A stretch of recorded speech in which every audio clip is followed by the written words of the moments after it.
السلام علیکم معزز دوستو، بسم اللہ الرحمن الرحیم۔ ناظرین، آج کی ویڈیو ایک ایسی پاک باز خاتون کے بارے میں ہے کہ جن کو ہمارے پیارے نبی حضرت محمد صلی اللہ علیہ وآلہ وسلم نے 4 عظیم عورتوں میں شامل کیا ہے۔ وہ 4 عظیم ہستیاں حضرت خدیجہ الکبریٰ سلام اللہ علیہ، حضرت فاطمہ الزہرا سلام اللہ علیہ، حضرت مریم سلام اللہ علیہ اور حضرت آسیہ سلام اللہ علیہ ہیں۔ ناظرین، آئے ہم بات شروع کرتے ہیں فرعون کی شادی کی۔ فرعون مصر نے ریان بن ولید کی پوتی حضرت آسیہ سلام اللہ علیہ کو شادی کا پیغام بھجوا دیا۔ یاد رہے، ریان بن ولید وہی بادشاہ تھا جو حضرت یوسف علیہ السلام کے دور میں تھا، اور وہ حضرت یوسف علیہ السلام پر ایمان بھی لایا، اور اس نے حضرت یوسف علیہ السلام کو عزیز مصر بھی بنا دیا۔ جب حضرت آسیہ سلام اللہ علیہ کو فرعون نے شادی کا پیغام بھجوا دیا تو ان کے والدین اور حضرت آسیہ سلام اللہ علیہ کو یہ بات ناگوارا گزری، کیونکہ فرعون مصر پہلے دن سے ہی ظلمی بریت کے لیے مشہور تھا۔ لیکن فرعون نے اپنی بادشاہت کے زور و جبر پر حضرت آسیہ سلام اللہ علیہ سے شادی کر لی اور دھمکی دی کہ اگر یہ شادی نہیں کرے گی تو آپ کے والدین کو قتل کر دیا جائے گا۔ تو ناظرین، یہ سارا واقعہ جاننے کے لیے ویڈیو مکمل دیکھیے گا۔ آپ کو بتاتے چلیں، وہ فرعون جس کا ذکر ہمیں قرآن پاک میں ملتا ہے، جو حضرت موسیٰ علیہ السلام کے دور میں پایا جانے والا فرعون تھا۔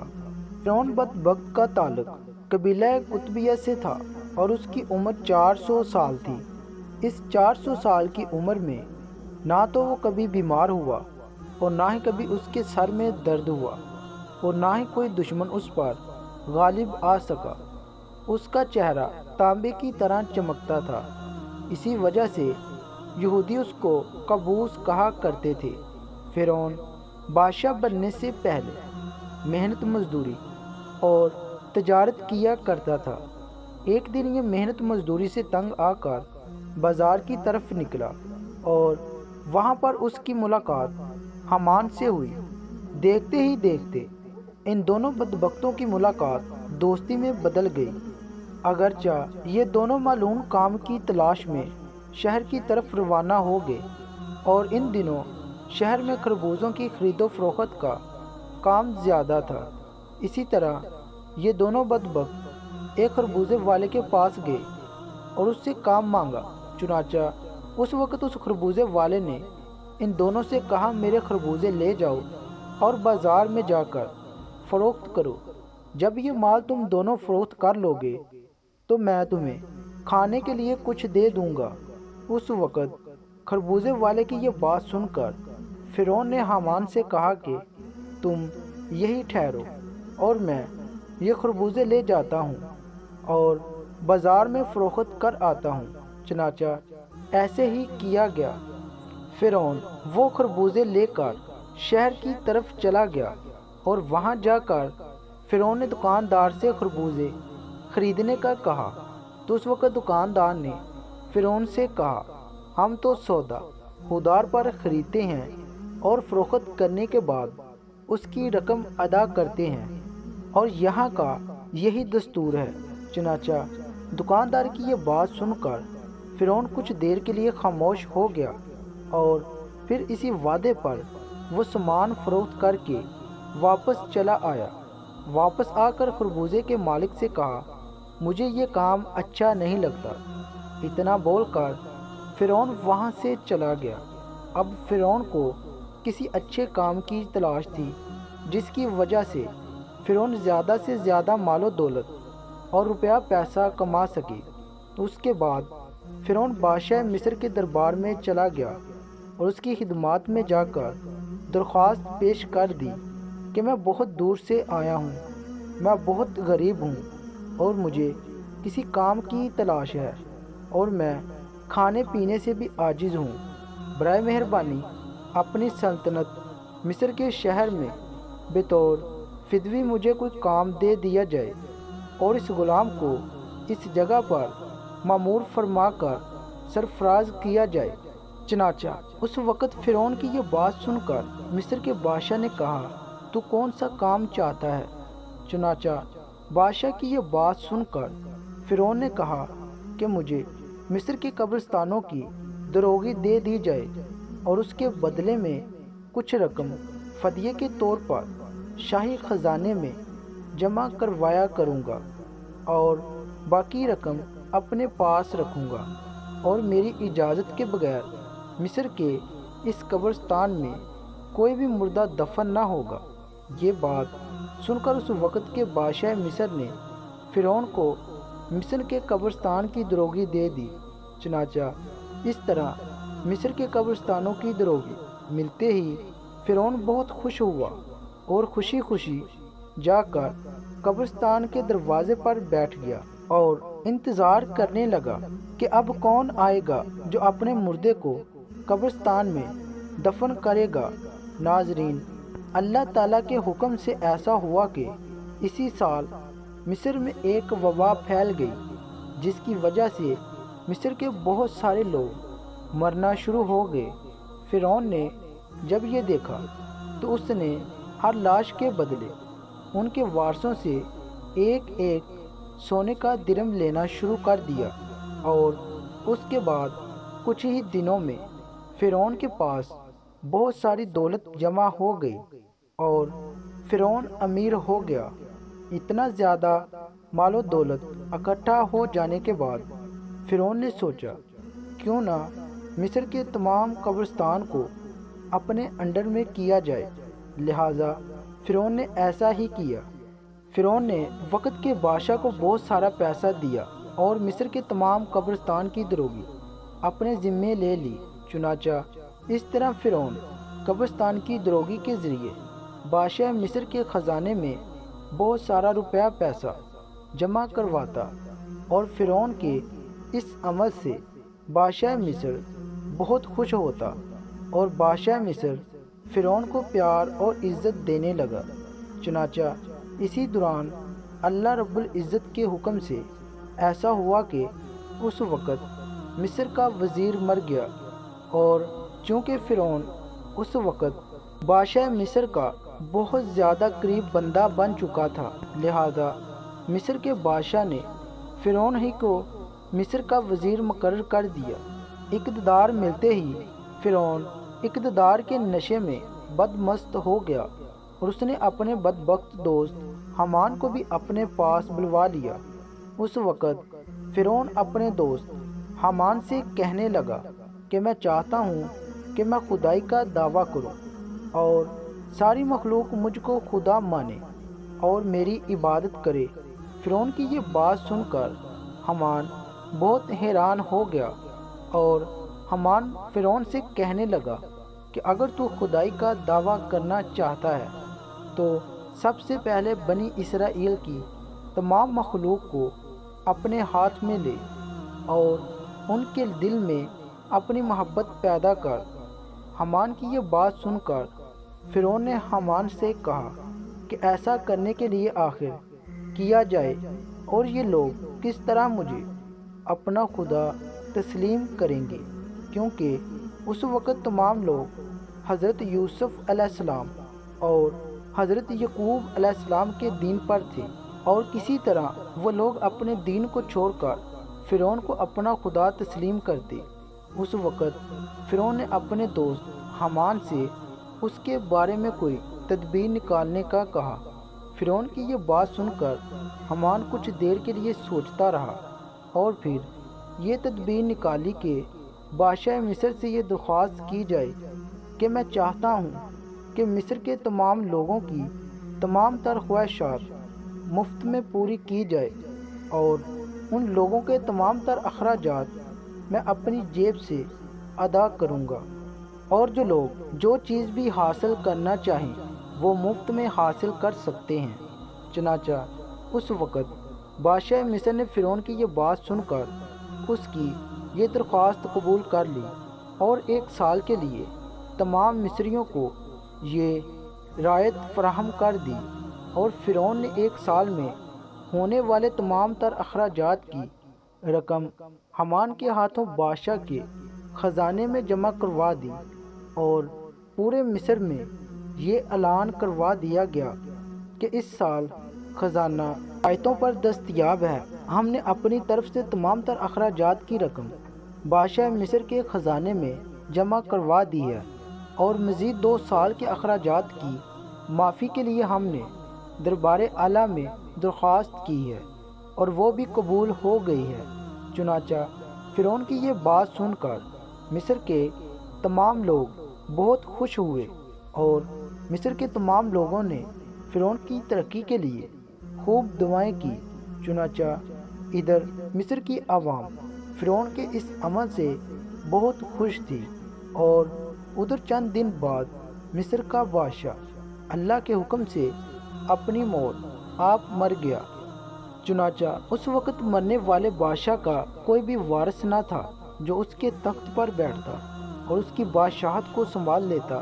اس طرح مصر کے بادشاہ کی تدفین کے بعد 3 دن تک عیادت ہوتی رہی، اور چوتھے روز مصر کے تمام لوگ بادشاہ مصر کے دربار میں حاضر ہوئے اور کہنے لگے، بادشاہ کے تخت پر کسی کو بٹھایا جائے، کیونکہ ملک بادشاہ کے بغیر نہیں چل سکتا۔ چنانچہ اس وقت مصر کے لوگوں نے فرعون سے یہ نیکی دیکھی تھی کہ فرعون نے 3 برس کا خزانہ مصر کے لوگوں پر معاف کروایا تھا، اور ان کے اخراجات کا خرچہ اپنے پاس سے بادشاہ مصر کو دیا تھا۔ اس لیے مصر کے تمام لوگ فرعون کے اس عمل سے بہت زیادہ خوش تھے۔ فرعون کی یہ خیر خواہی دیکھ کر مصر کے لوگوں نے بدبخت فرعون کو بادشاہ کے تخت پر بٹھا دیا، اور اس طرح فرعون بدبخت مصر کا بادشاہ بن گیا۔ اس وقت لوگوں نے یہ خیال کیا کہ فرعون بہت اچھا انسان ہے اور ہماری رعایا کا بہت اچھا خیال رکھے گا۔ اس طرح جب یہ فرعون مصر کے وزیر سے مصر کا بادشاہ بنا، تو اس وقت فرعون نے اپنے دوست حامان کو مصر کا وزیر مقرر کر دیا۔ فرعون مصر کا بادشاہ بنتے ہی اپنے دوست حامان سے کہنے لگا کہ اب پورے مصر میں ہماری بادشاہی ہے، ہم جو چاہیں وہ کر سکتے ہیں۔ اس وقت فرعون نے حامان سے کہا کہ اب کوئی ایسی تدبیر نکالو جس کی وجہ سے مصر کے تمام تر لوگ مجھے خدا ماننے لگیں اور میری عبادت کرنے لگیں۔ اس وقت حامان بدبخت نے فرعون کو یہ مشورہ دیا کہ جتنے بھی علماء دین جو تدارس کا کام کر رہے ہیں، وہ سب کے سب دین کی تدارس کو ختم کر دیں اور لوگوں کے درمیان اسلام کی تبلیغ کا سلسلہ بالکل ختم کر دیا جائے، تاکہ آہستہ آہستہ تمام لوگ اپنے دین سے دور ہو جائیں اور اپنے دین سے بے خبر ہو جائیں، اور آئندہ آنے والی نسل دین سے بے خبر اور جاہل پیدا ہو۔ چنانچہ حامان کی یہ بات سن کر فرعون نے فوراً یہ حکم جاری کر دیا، اور مصر کے اندر درس و تدارس کا یہ سلسلہ ختم کر دیا گیا، اور فرعون نے مصر کے اندر یہ حکم جاری کر دیا کہ کوئی بھی شخص مصر میں درس و تدارس نہ کرے، ورنہ اس کو قتل کر دیا جائے گا۔ فرعون بادشاہ کا یہ حکم سنتے ہی درس و تدارس کا یہ سلسلہ ختم کر دیا گیا، اور مصر کے لوگوں نے بالکل پڑھنا لکھنا چھوڑ دیا۔ چنانچہ اس طرح درس و تدارس کا سلسلہ ختم ہونے کے بعد وقت گزرتا گیا، اور وقت کے ساتھ ساتھ تمام لوگ جاہل بن گئے اور علم سے دور ہو گئے، اور اپنی حقیقی خدا اللہ تعالیٰ کو بالکل ہی بھول گئے۔ اس وقت مصر کے لوگوں کی یہ حالت ہو گئی کہ وہ جانوروں کی طرح جاہل بن گئے۔ اس وقت فرعون نے تمام مصر کے لوگوں کو یہ حکم جاری کیا کہ مصر کے تمام لوگ اپنے اپنے گھروں میں بت بنا کر اس کو سجدہ کیا کریں اور اس کی پوجا کیا کریں۔ چنانچہ فرعون کا یہ حکم پاتے ہی ایک قوم جو اس وقت کثیر و تعداد میں تھی، انہوں نے بتوں کی پوجا کرنا شروع کر دی اور آہستہ آہستہ یہ بت پرستی بڑھتی چلی گئی اور یہ سلسلہ 20 سال تک جاری رہا۔ اور پھر اس کے بعد فرعون نے مصر میں یہ اعلان کروایا اور اس اعلان میں یہ لفظ لوگوں کے کانوں تک پہنچائے جس کا ذکر قرآن پاک میں یوں ملتا ہے، اور پس لوگوں کو جمع کیا اور لوگوں سے کہا، میں ہوں رب تمہارا سب سے بڑا اور بلند۔ ناظرین، اس طرح لوگ کئی سال تک بتوں کی پوجا کرتے رہے۔ جب لوگ مشرک اور بت پرست بن گئے تو اس وقت فرعون نے یہ حکم جاری کیا کہ اپنے گھروں میں موجود تمام بتوں کو توڑ دیا جائے اور مجھے خدا مانا جائے اور میری پوجا کی جائے۔ چنانچہ فرعون کا یہ حکم ملتے ہی تمام لوگوں نے ایسا ہی کیا۔ تمام قوم نے بتوں کو توڑ دیا اور فرعون کو پوجنا شروع کر دیا اور فرعون کو خدا ماننے لگے۔ لیکن قبطی قوم کے علاوہ کوئی دوسرا فرعون کو خدا نہیں مانتا تھا۔ قبطی قوم واحد ایسی قوم تھی جو فرعون کو اپنا خدا مانتی تھی، اور باقی تمام لوگ اللہ کی وحدانیت پر یقین رکھتے تھے اور اللہ تعالیٰ کو اپنا خدا مانتے تھے۔ اسی وجہ سے فرعون قبطیوں پر بہت مہربان تھا اور بنی اسرائیل کے مسلمانوں پر طرح طرح کے ظلم و ستم کیا کرتا تھا، کیونکہ بنی اسرائیل کی قوم حضرت یوسف علیہ السلام کے دین پر تھی۔ اسی وجہ سے تو فرعون ان پر ظلم کرتا تھا۔ فرعون تاریخ میں وہ ظلمی بادشاہ گزرا ہے جس نے خدائی دعویٰ کیا تھا، جس کی ظلم کی داستانوں سے تاریخ کے اوراق بڑے پرے ہیں۔ شادی ہونے کے بعد بھی اللہ پاک نے حضرت آسیہ سلام اللہ علیہ کو فرعون سے محفوظ رکھا اور وہ آپ پر قادر نہ ہوا۔ اس بارے میں مفسرین لکھتے ہیں کہ شادی کی پہلی رات جب فرعون حضرت آسیہ سلام اللہ علیہ سے ہم بستری کے لیے کمرے میں گیا تو اللہ رب العزت نے اس پر نیند کا ایسا غلبہ ڈالا کہ وہ ساری رات ہی سویا رہا۔ کچھ کتابوں میں لکھا ہے کہ اللہ نے فرعون کو نامرد کر دیا تھا، جس وجہ سے وہ حضرت آسیہ سلام اللہ علیہ سے صحبت ہی نہ کر سکا، اور بعض نے لکھا ہے فرعون کو ایسی عجیب بیماری تھی کہ طبیبوں نے اس کو ساری عمر صحبت سے منع کر دیا۔